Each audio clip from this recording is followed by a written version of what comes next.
Oi pessoal, bom dia, boa tarde ou boa noite, dependendo do horário de quem estiver assistindo ao canal Espiritismo e Renovação. É mais uma vez que com muita satisfação começamos esse estudo, dando seguimento agora já a partir da questão número 17 de O Livro dos Espíritos, né, que trata basicamente dos seguintes itens.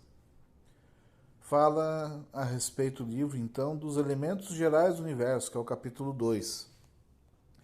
Então a gente vai abordar esses itens: conhecimento do princípio das coisas, espírito e matéria, propriedades da matéria e espaço universal. Pois bem, lendo então a questão número 17, é dado ao homem conhecer o princípio das coisas?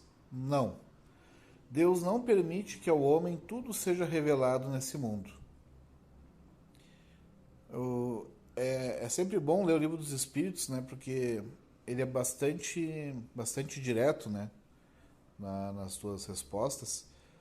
E, e aqui já não fica, né? Não fica algo no meio termo. Já é dado que não, né? Que nesse mundo a gente não tem como entender. E aí a gente vai conseguir verificar nas próximas questões, né? Que vai ampliando essa situação, né, esse questionamento. Penetrará o homem o dia, o mistério das coisas que lhe estão ocultas? O véu se levanta a seus olhos, à medida que ele se depura. Mas, para compreender certas coisas, são-lhe precisas faculdades que ainda não possui. Aqui é um aspecto bem interessante se estudar. O ser humano ele vai desenvolvendo novas capacidades. Por exemplo, a própria mediunidade, que é a possibilidade de fazer o intercâmbio com o plano espiritual. Então já é algo além, né? A gente também pode imaginar, fazendo uma analogia, é como se a gente tivesse sentidos novos, né? Digamos que ninguém na Terra, por exemplo, sentisse cheiro e daqui a pouco a gente tivesse esse novo sentido. É algo, né, totalmente novo e é difícil a gente fazer alguma similaridade porque é algo novo. Porque por mais que a gente tente fazer algum tipo de esforço para compreender, é difícil, mesmo com bastante precisão mental, é complicado a gente tentar imaginar uma capacidade nova, né? Uma coisa que seja muito diferente. Então, a própria mediunidade, a gente imaginar que é possível fazer esse intercâmbio com o plano espiritual de diversas formas, né? Até não vamos entrar nesse mérito aqui, nesse momento, porque tem, a, tem mediunidades diversas, né? Desde tu escutar as coisas, tu ver as coisas. Por exemplo, tu tocar um objeto, né? A psicometria, e tu conseguir verificar a energia que está naquele objeto, sabendo, por exemplo, como é que era a emoção de quem estava daqui a pouco escrevendo uma carta, né? Como é que a pessoa estava se sentindo naquele momento. Então, é bem interessante, né, a gente imaginar que o ser humano tem tantas possibilidades, né? Então, o, aqui diz, né, a própria questão da inteligência, se a gente for verificar com o passar dos anos, né, mesmo nessa presente encarnação, a gente vai compreendendo as coisas de uma forma melhor, mais madura, né, com o tempo. Então a gente pode vislumbrar o quanto como vai ser incremental essa possibilidade no momento que a gente tiver novas faculdades, né, novas peculiaridades, né, daqui a pouco novas senso-percepções. Por exemplo, também quando em estado, né, no plano espiritual, né, não estando encarnado, a espiritualidade comenta que a visão, por exemplo, ela não é só, digamos, olhando para frente. A visão é 360 graus. Então é um próprio sentido que a gente já possui da visão, que a gente enxerga como se fosse o corpo inteiro enxergando, não apenas circunscrito aos olhos, né?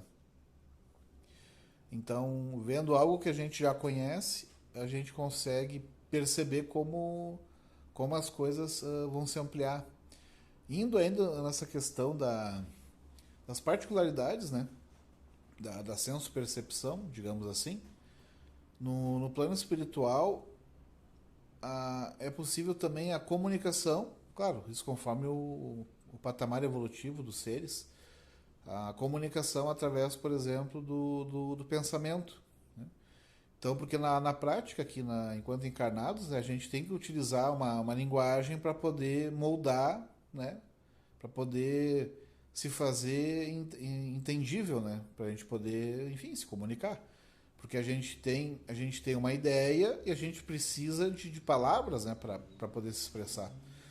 E imagina tu poder fazer isso diretamente, sem precisar de uma linguagem, né?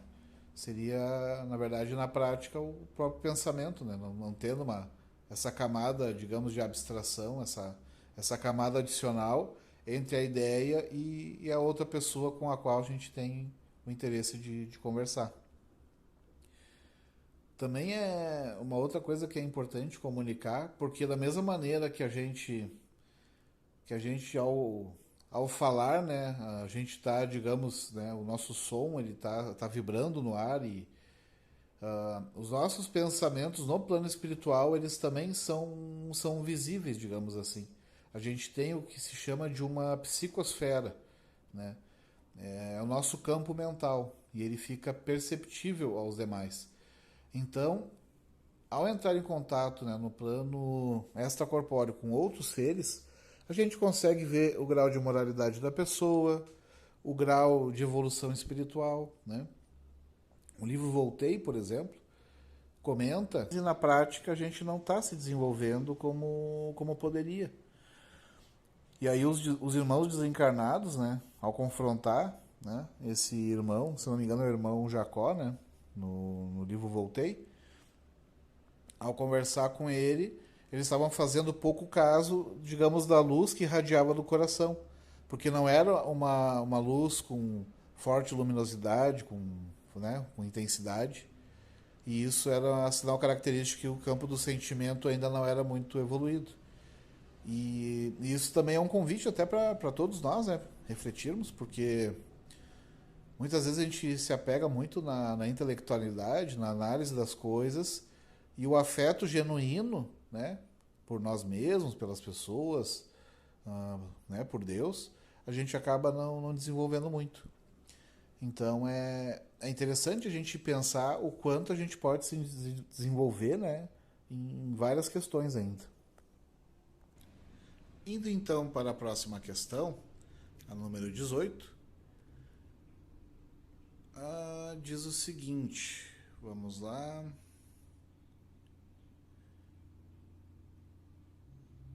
Na verdade, é a questão número 19.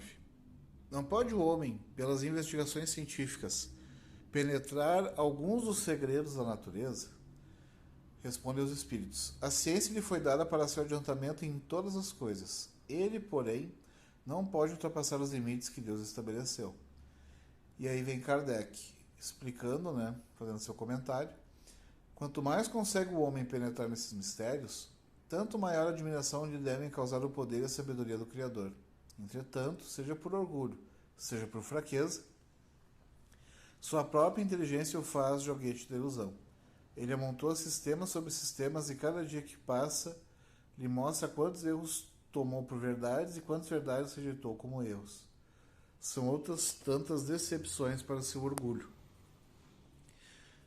Aqui é a questão do ser humano, né, que vai evoluindo pela questão do intelecto, e ao invés de admirar a complexidade da obra, né, da criação, ele acha que é tudo fruto do acaso e, enfim, começa a criar sistemas filosóficos que apoiam essa visão, né, uma visão ateísta do mundo, e, enfim, não compreendem que tudo isso é decorrente justamente a proporção da complexidade da obra guarda proporção com a mente de Deus, conforme a gente já leu lá no início, que é a causa primária de tudo. Né? Indo então para a questão seguinte, que é a questão número 20. Dado ao homem receber sem ser por meio das investigações da ciência, comunicações de ordem mais elevada acerca do que lhes escapa aos testemunhos dos sentidos? Sim, se o julgar conveniente. Deus pode revelar o que a ciência não é dado a apreender. Aqui Kardec faz o seguinte comentário. Por essas comunicações é que o homem adquire, dentro de certos limites, o conhecimento do seu passado e também do seu futuro. Esse foi, então, o comentário do Kardec. Nesse aspecto, né, a própria doutrina espírita, porque muitas situações, por não ser um objeto de estudo da ciência tradicional, a gente acaba recebendo, digamos assim, informações de como é o plano espiritual, né? E principalmente em livros como O Nosso Lar, que já se falava, por exemplo, de tecnologias. E depois, agora que a gente está começando a compreender que tecnologias eram aquelas que já se falava já na época da pré-Segunda Guerra Mundial, 1938, por aí. Né? Já se falava, por exemplo, em conexão como se fosse uma chamada de vídeo, né? Já se falava em... Enfim, agora me escapa a memória, mas o aeróbus também. O deslocamento, né, via trens de alta velocidade, enfim, usando magnetismo. Então são todas tecnologias que o mundo vai desenvolvendo, porque é sempre importante destacar que o mundo material, né, o nosso mundo, ele é uma cópia imperfeita do mundo espiritual. Então, todos os desenvolvimentos, né, de forma muito mais ampla, se dão lá. E aqui, com o passar do tempo e também conforme as possibilidades morais, né, do ser humano, aí vem os grandes missionários, né, com grande capacidade intelectiva nos ramos da ciência, para fazerem grandes inovações. Porque isso é uma coisa importante, né? O Deus não permite que o ser humano ele vá ter um recurso que possa daqui a pouco inviabilizar, né, a própria estadia no planeta. Inclusive, eu não me lembro exatamente qual fonte, mas se eu não me engano é no estudo sistematizado da doutrina espírita, que muitas tecnologias eram para ter vindo muito tempo antes. Só que não foi possível justamente por causa do patamar moral do ser humano. E hoje em dia, um grande desafio é justamente a questão da bomba atômica. Porque é uma tecnologia que existe que o ser humano sempre está com medo, né? De que esse recurso possa ser mal utilizado pelas nações né? Mas aí justamente Chico Xavier falou com muita sabedoria a esse respeito, de que se o homem conseguisse passar como se fosse tipo uma moratória de 50 anos, né? Que Deus não permitiria que houvesse guerra nuclear no planeta para extinguir todo esse trabalho feito, né, de evolução, né, do ser humano, do planeta, enfim. E também, ao mesmo tempo, né, o Chico Xavier comentando, se não me engano, no programa junto com a Hebe Camargo, no SBT, falando que mesmo na pior das hipóteses, mesmo que o planeta viesse a ser totalmente destruído, que Deus, na sua extrema inteligência e sabedoria, iria, né, porque na imensidão do espaço, que é infinito, iria colocar todas as almas a reencarnarem em outros lugares, conforme seu merecimento. Porque na prática, mesmo que o mundo físico, né, termine, o mundo espiritual não é afetado, porque ele é num outro patamar vibratório. Então, claro, obviamente ninguém quer uma destruição em massa, né, ainda mais, né, com guerra, mas mesmo nesse pior cenário, a gente não deveria se preocupar, primeiramente porque o que seria destruído seria apenas o corpo físico, né? Porque o espírito é indestrutível. Claro, seria um gravíssimo, né? Um karma muito alto para todo mundo que participasse de algo assim, né? Principalmente para as populações belicosas. Mas o que o Chico Xavier quis trazer naquele momento da entrevista era justamente a questão de que a providência divina ela sempre está tentando, né, fazer com que a humanidade evolua pelo caminho do amor. E mesmo num cenário muito ruim, muito adverso, mesmo assim, claro, seria um processo muito, né, sofrido, dolorido. Imagina uma desencarnação massiva, de um planeta com tantos habitantes nesse momento como a Terra, mas que mesmo assim, né, a vida continuaria. Né? Então sempre fica essa mensagem de esperança, de consolo. Mas já se passou essa famosa data limite que se chama, né? Quando o Chico Xavier esteve no programa Pinga Fogo, e naquele momento, se não me engano, era a TV Tupi, né? Que depois, se não me falha a memória, virou a própria Rede Globo. E aí o Chico Xavier foi sabatinado pelos jornalistas da época e perguntaram sobre tudo. E ao fazer foi o maior programa, o programa com a maior audiência da TV brasileira. Era para ser apenas 1 hora e ficaram várias e várias horas entrevistando o Chico Xavier. Depois teve até uma continuação, né, devido ao grande sucesso que foi. E aí, Emmanuel, né, que o Chico Xavier sempre falava, né, através do seu guia espiritual, do Emmanuel, né, passando as orientações, de que os seres humanos deveriam, né, conseguir conviver pacificamente, se tolerar, enfim, para que a gente não entrasse numa guerra de destruição em massa. E esses 50 anos que na época se previu, né, essa moratória, chegou ao fim. Então, a princípio, a gente já estaria resguardado de um extermínio, né, de uma destruição em massa. Segundo, né, naquele momento, né, as indicações do Espírito Emmanuel através da mediunidade do Chico Xavier. Então, é algo bem, bem relevante, bem importante.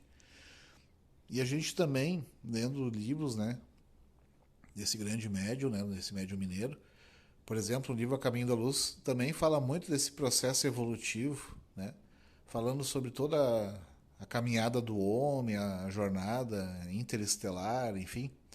É um livro muito interessante para quem, na verdade, é um dos mais interessantes, na minha opinião, para quem tem interesse em aprender mais sobre a evolução do ser humano, né, tanto estando encarnado como desencarnado, fazendo uma evolução da própria história da humanidade. Mas então, dando seguimento, a gente vai ver agora a próxima questão, que é a número 21, que trata dos aspectos do espírito e da matéria. Então, fazendo a leitura, a matéria existe desde toda a eternidade, como Deus, ou foi criada por Ele em dado momento? Só Deus o sabe.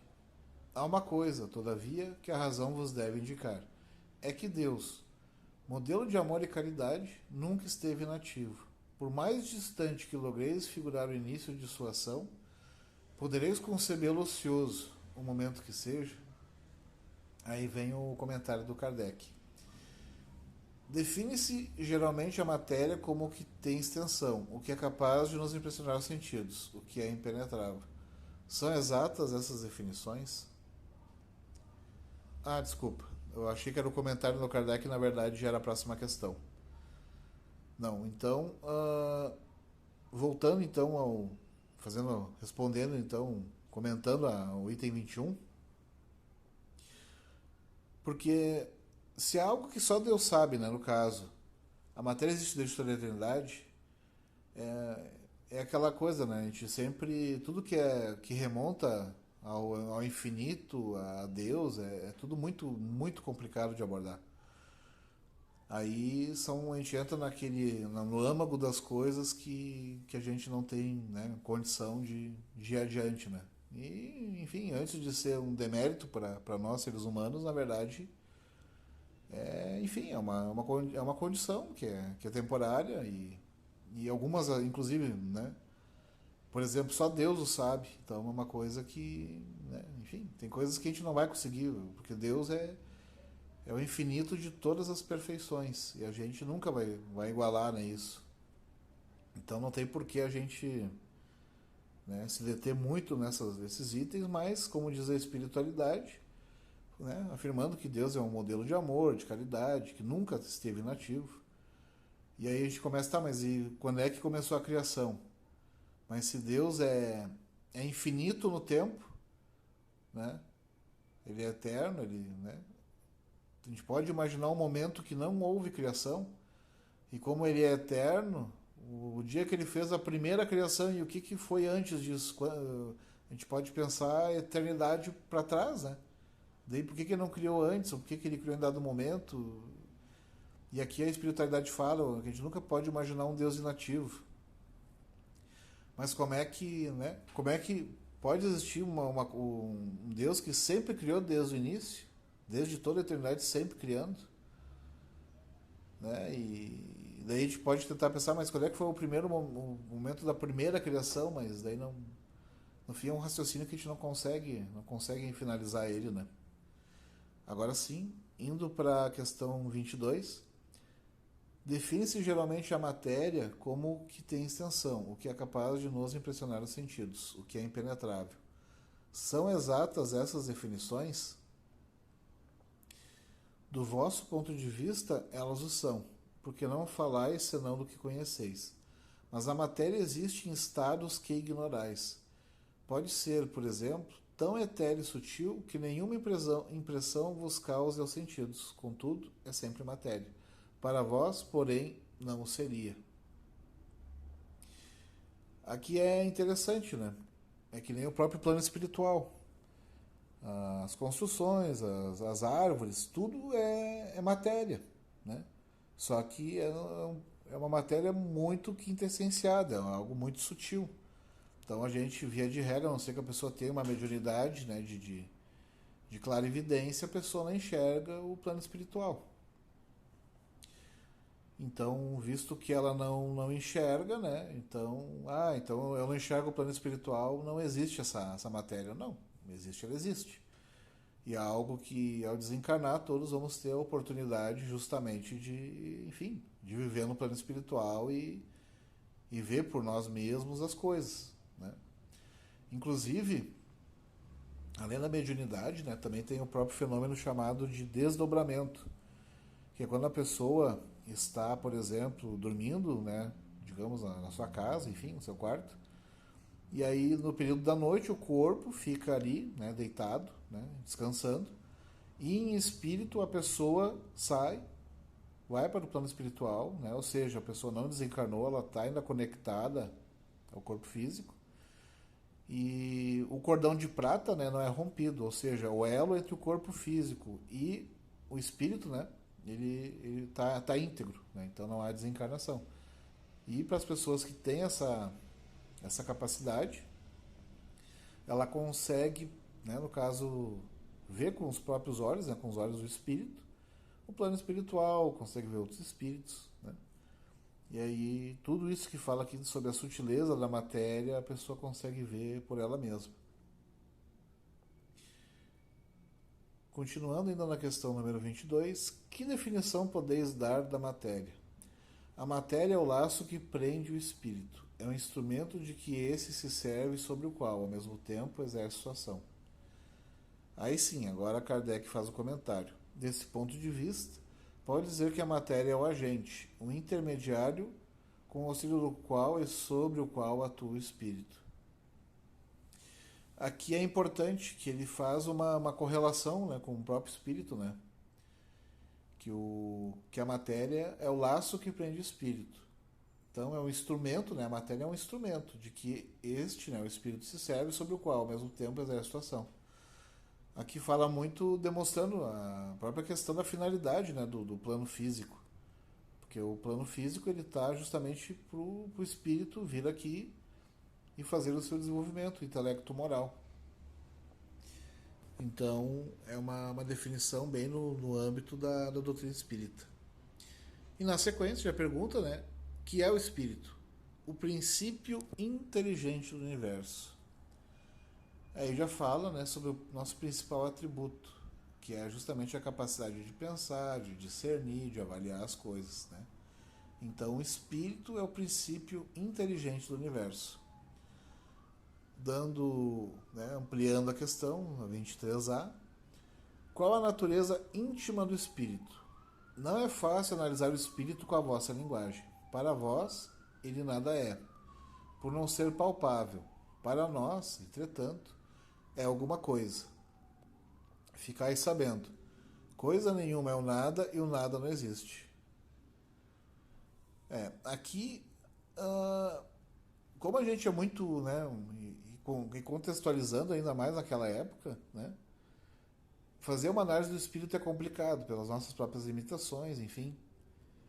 Mas ele é alguma coisa. Ele é, né, enfim, a dificuldade de linguagem. Mas aqui depois da sequência ele vai fazendo as ampliações a respeito desse tema. É o espírito sinônimo de inteligência? A inteligência é o atributo essencial do espírito. Uma e outro, porém, se confundem num princípio comum, de sorte que, para vós, são a mesma coisa. Então é um dos atributos do espírito, né? E aí continua. O espírito independe da matéria, ou é apenas uma propriedade dessa, como as cores, o som da luz e o som é o do ar, são distintos uma do outro, mas a união do espírito e da matéria é necessária para intelectualizar a matéria. Então aqui fica bem claro, né? Tem o corpo físico, por exemplo, e tem o espírito, né? Então o corpo físico ele não vai se movimentar sozinho, ele não vai fazer nada, por quê? Porque ele precisa do espírito, né? Que é o princípio inteligente, para, por exemplo, para se movimentar, né? Então o espírito, né, ele só vai... Claro, chega um determinado momento que o espírito não precisa mais encarnar, e daí ok. Ele, né, ele já está num outro patamar. Mas isso vai ser mais abordado mais adiante. Mas aqui o que está demonstrando é o seguinte: tem o espírito, tem o corpo físico e o corpo, no caso, para poder se movimentar, ele necessita do espírito, né, para fazer, que é o centro de comando. Então não é como lá no início a gente fez fez a leitura introdutória, né, a mente, né, ela não é decorrente das conexões neuronais. Não é só não é algo, né, que é decorrente do próprio corpo. São princípios separados. Então, continuando ainda na 25A, essa união é igualmente necessária para a manifestação do espírito. Entendemos aqui por espírito o princípio da inteligência, abstração feita das individualidades que por esse nome se designam. É necessária a vós outros, porque não tendes organização apta a perceber o espírito sem a matéria. A isso não são apropriados os vossos sentidos.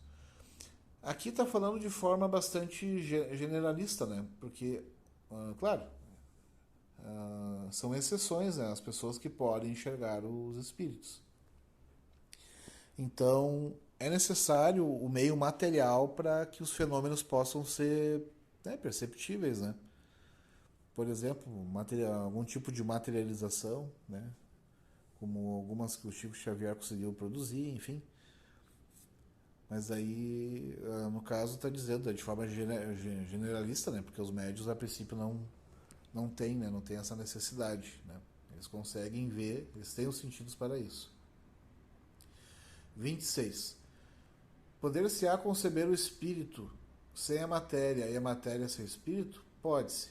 É fora de dúvida, pelo pensamento. Então, é claro, né? A pessoa, por exemplo, desencarna, está ali o corpo. O corpo, né? A matéria vai se desintegrar e o espírito já não está mais ali. Então, é bem tranquilo esse aspecto.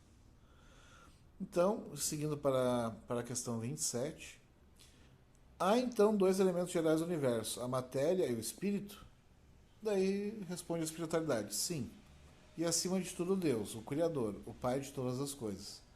Deus, espírito e matéria constituem o princípio de tudo que existe, a trindade universal.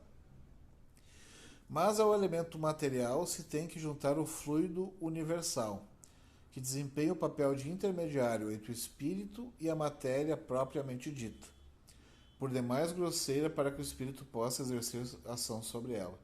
Embora, de certo ponto de vista, seja lícito classificá-lo com o elemento material, ele se distinguisse por propriedades especiais. Se o fluido universal fosse positivamente matéria, razão não haveria para que também o espírito não o fosse. Está colocado entre o espírito e a matéria, é fluido, como a matéria é matéria, e suscetível, pelas suas inumeráveis combinações com esta e sob a ação do espírito, de produzir a infinita variedade das coisas de que apenas conheceis uma parte mínima. Esse fluido universal, ou primitivo, ou elementar, sendo o agente de que o espírito se utiliza, é o princípio sem o qual a matéria estaria em perpétuo estado de divisão e nunca adquiria as qualidades que a gravidade lhe dá. Então aqui é bem interessante essa questão, né? A trindade universal, Deus, Espírito e Matéria. Então se tu pensar em algo, essa é a trindade. Deus, né? Que é a causa primária de tudo. Então se é a causa primária, criou, né, o princípio inteligente, criou o Espírito e criou também a matéria. E aí fala do fluido universal, né? Junto nessa parte de elemento da questão material, que faz esse papel intermediário, né? Entre o espírito e a matéria. Bom, então a gente sempre que for pensar no universo, o que tem no universo? Ou é Deus, ou é espírito, ou é matéria. Essa é a trindade universal. E aqui também no final é feito um comentário bem interessante, né? Esse fluido universal, ou primitivo, ou elementar, é o agente de que o espírito se utiliza, é o princípio sem o qual a matéria estaria em perpétuo estado de divisão e nunca adquiria as qualidades que a gravidade lhe dá. Então é o elemento que inclusive faz com que a matéria se agregue, né? Então o espírito, né, ele se utiliza do fluido universal e aí consegue agir sobre a matéria. Esse fluido será o que designamos pelo nome de eletricidade. Dissemos que ele é suscetível de inúmeras combinações. O que chamais fluido elétrico, fluido magnético, são modificações do fluido universal, que não é, propriamente falando, senão matéria mais perfeita, mais sutil e que se pode considerar independente. Pois que o espírito é, em si, alguma coisa, não seria mais exato e menos sujeito à confusão dar aos dois elementos gerais as designações de matéria inerte e matéria inteligente? Aí a espiritualidade comenta: as palavras pouco nos importam. Compete a vós formular a vossa linguagem de maneira a vos entenderdes. As vossas controvérsias provêm, quase sempre, de não vos entenderdes acerca dos termos que empregais, por ser incompleta a vossa linguagem para exprimir o que não vos fere os sentidos. E aí, né, nessa questão 28, Kardec faz um comentário. Um fato patente domina todas as hipóteses. Vemos matéria destituída de inteligência e vemos um princípio inteligente que independe da matéria. A origem e a conexão dessas duas coisas nos são desconhecidas. Se promonam ou não de uma só fonte, se há pontos de contato entre ambas, se a inteligência tem existência própria, ou se é uma propriedade, um efeito, se é mesmo, conforme a opinião de alguns, uma emanação da divindade, ignoramos. Elas se nos mostram distintas. Daí o considerarmos-las formando os dois princípios constitutivos do universo. Vemos acima de tudo isso uma inteligência que domina todas as outras, que as governa, que se distingue dela por atributos essenciais. A essa inteligência suprema que chamamos Deus. Pois então, aqui está falando, né, novamente sobre Deus, né, sobre o seu papel de criador, né, de tudo. Falando novamente sobre a questão do espírito e da matéria, e, enfim, e da nossa dificuldade quanto seres humanos de poder distinguir ou até de, digamos, definir operacionalmente alguns conceitos, porque é tudo muito abstrato, né? Mas, enfim, eu acho que o estudo ele é extremamente válido. É um estudo, enfim, como tudo no Espiritismo, ele é um estudo amplo, ele é um estudo complexo, e a gente pode sempre refletir, né? E sempre ter em conta, principalmente esse aspecto, né, da trindade universal, né? Deus, matéria e espírito. Cabe ainda fazer esse comentário, né, a respeito da linguagem, que ele fala se não seria melhor falar de matéria inerte, matéria inteligente.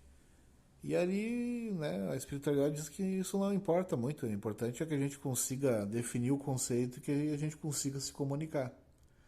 Mas, enfim, por esse momento a gente já vai encerrando então os estudos, né? Na sequência será feito, né, um novo estudo, continuando com essa questão da matéria, né, espírito, matéria, enfim, essas peculiaridades. A gente vai poder aprofundar um pouco mais o assunto. E então, nesse momento, a gente vai fazer então esse encerramento, agradecendo a todos por estarem aqui. A gente já solicita, né, que possa dar o curtir no conteúdo, se gostou. Também, se for interesse, né, compartilhar esse material para outras pessoas, para ter contato com, né, com o espiritismo, com o conceito de coisas que são bem interessantes de se avaliar. Porque muitas vezes, né, a gente gasta tanto tempo com coisas que não nos agregam muito. E aqui a gente está justamente estudando algo que tem a ver com a nossa natureza, né? Com a nossa natureza espiritual, com a vida após a morte, enfim, com vários aspectos que, né, sempre, pelo menos para mim, sempre foram muito interessantes, me chamaram sempre muito a atenção.